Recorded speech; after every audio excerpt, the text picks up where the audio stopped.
ទាំងហូរកាត់ផ្លូវរដូវបញ្ជុំចាប់ដូនតាយំទុំដើមសង្កែខ្ញុំបិណ្ឌឆ្នាំនឹងប្រលឹងមានស្នេហ៍ទៅវត្តណាដែរបងសូមទៅផង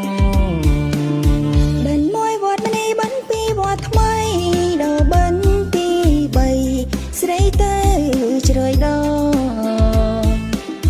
បិណ្ឌ4វ័នខ្សំព្រឹមព្រែកបងក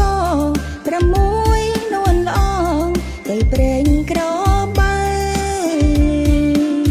បិណ្ឌទី7ទីណាកលយានដូនតាចែកឋានដើររកកូនចៅ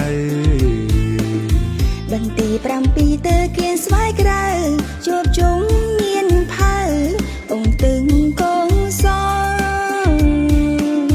ហើយណាងមួយឆ្នាំបាន7វត្តដូនតាប្រាកដលោកតទួលផល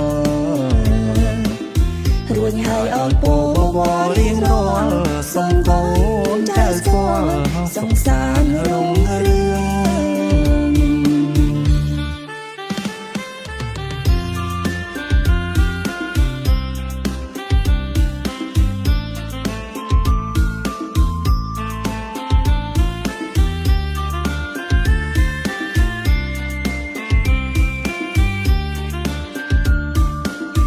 ទាំងហូរកាត់ផ្លូវរដូវបញ្ជុំ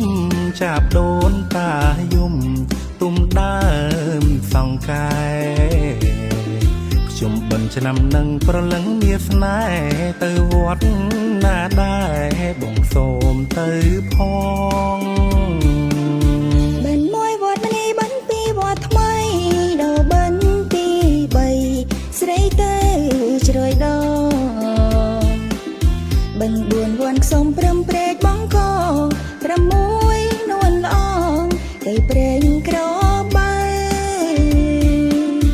បិណ្ឌទី7ទីណាកលយានដូនតាចែកឋានដើររកកូនចៅបិណ្ឌទី7ទៅគៀនស្វាយក្រៅជួបជុំមានផៅអង្គទឹងកងស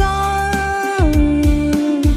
ហើយណាងមួយឆ្នាំបាន7វត្តដូនតាប្រាកដលោកតទួលផលរួចហើយអរពោ បវររៀងរាល់សុំកូនចៅស្គាល់សង្សាររុង